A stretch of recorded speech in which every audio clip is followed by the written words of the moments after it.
everyone. Today I'll be covering time complexity.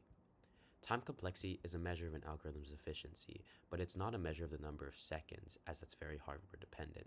Instead, it's a measure of how the number of operations grows as input size grows.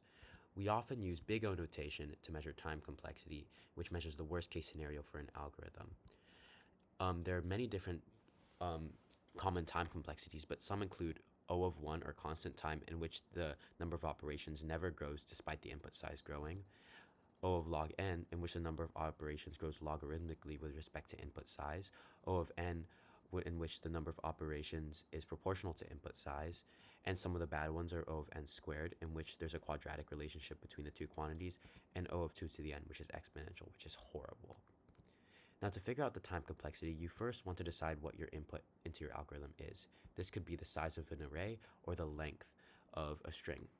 Then you want to drop any constants or anything that runs in the same number of operations no matter the input size. This could be variable assignment or array indexing. Finally, you want to look for common patterns in your algorithm, such as single loops, which have an O of n time complexity often, and nested loops, which often have an n squared time complexity. Now, this matters because let's say you're coding an application with millions of users.